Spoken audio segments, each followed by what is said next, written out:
All right, y'all, we made it. Season 1 of Countdown is officially all the way out. All 13 episodes are available to stream, and it has been quite the journey the last few months following this show week to week, talking about it with you all, seeing people get more and more invested as the season goes on.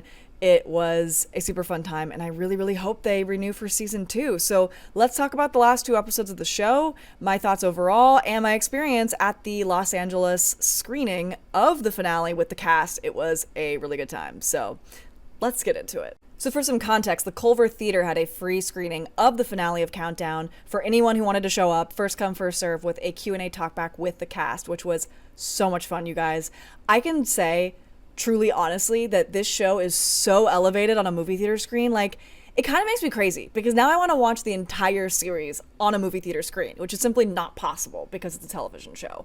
So you win some, you lose some. Now I know how great it is on a movie theater screen, and I also know that I can never have that again. So, oh well. But I feel very honored and privileged to have had that experience, and it really solidified how much I love the cinematography of this show. It's beautiful. It's beautifully shot. And as a Los Angeles person and someone who was born and raised in Southern California, I'm a native to these parts, seeing all the different neighborhoods of the county, of the city, of the surrounding areas was so much fun.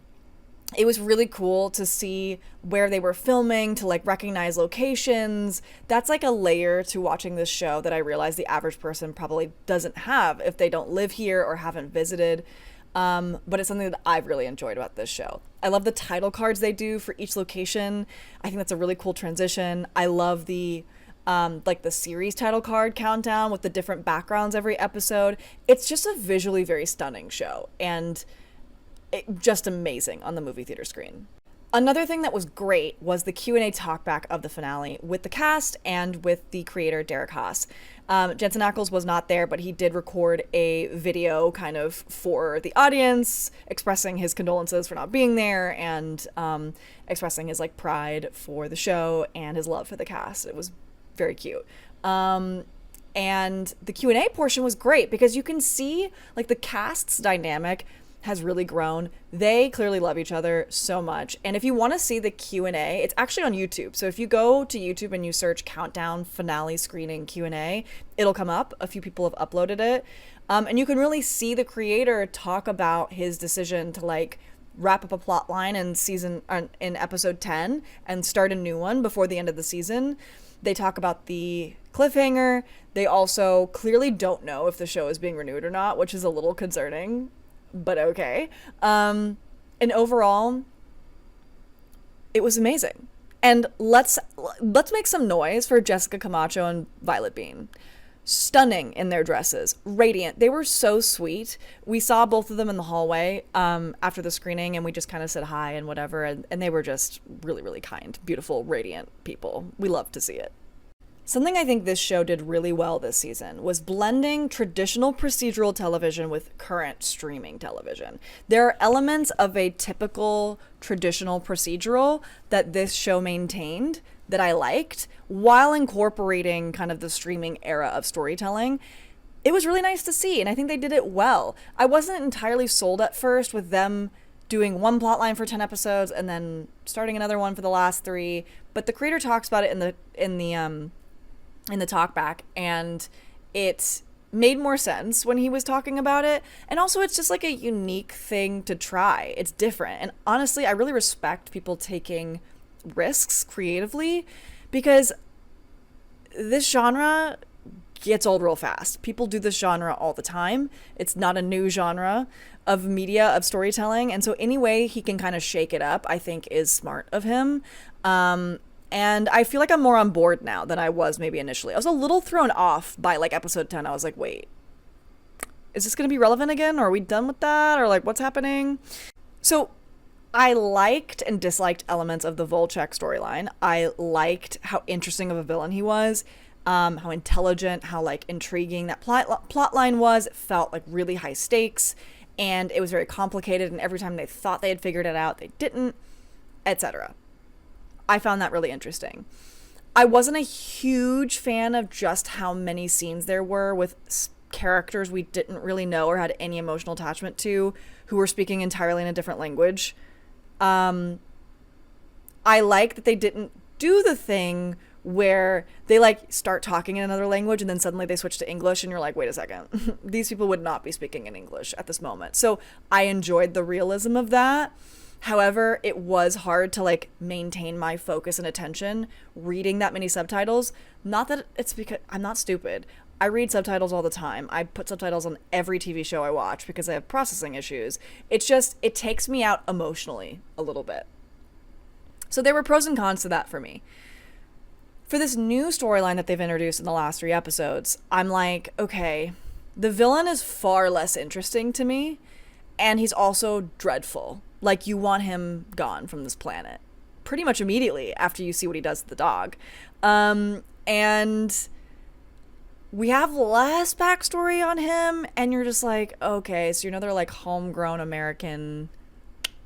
I can't say the word because this video will get banned, but you know, I'm just like, oh God, like I can't, another white guy, a white man, no, like, you know what I mean? Like, it's just, oh God. And just like with all the political stuff, I understand it's the genre, but part of me is like, Jensen Ackles, you're lucky that we love you, and Jessica Camacho, you're beautiful and amazing and talented, and Violet Bean, we love you, and like the cast, all of them are beautiful, talented, and amazing, because some of these plot lines, I'm like, it's just a little too close to home, right? Like, why is Gavin Newsom in a wheelchair?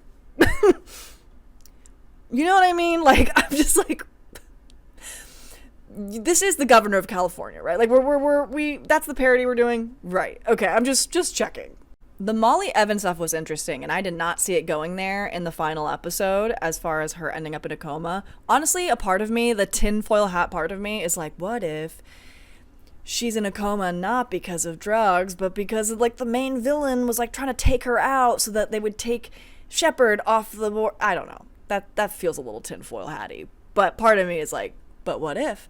Because he separated Amber from the rest of them. Speaking of, let's talk about Amber and Mark. I need you to understand that I watched the finale on the big screen in a room full of the general public. That beginning scene. Right. For sure. That's all I will say. Love that they like parallel it to Amber and Julio.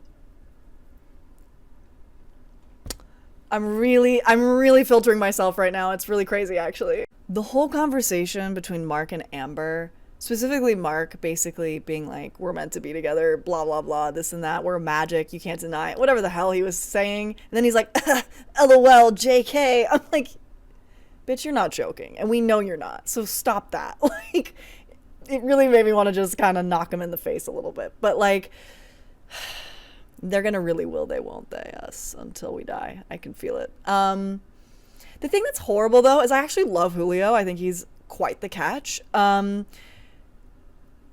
they are setting us up to want Mark and Amber together, and Mark wants it to happen, and Amber low-key wants it to happen, so it's not my fault. You know what I'm saying? This is what they're writing into the show. It's not my fault. Given that Amber's life hangs in the balance at the very end of the last episode of season 1, I really do hope they renew for season 2, because that would really suck. Now, obviously, they're not going to eliminate her. I know that logically. But do I? Because I've seen 911. You know what I'm saying? I'm a little bit traumatized. But I don't think she's like one of the main characters. She's one of the main draws of this show at this point. I don't think they're going to get rid of her. But it would really suck if this was just it and there was just no more countdown. But the thing that's killing me is that even if they do get renewed, with specifically Jensen's filming schedule for Vought Rising right now, the earliest they could start filming season 2 would be like spring of next year, which means if they film the same amount of time they filmed season 1, we're looking at a 2027 release for season 2. Oh, God. It's painful. I hate waiting this long in between shows. It makes me crazy. Anyways, it's about to cut me off, but I really enjoyed this show. Let me know in the comments what you thought of season 1 of Countdown, and hopefully they renew season 2.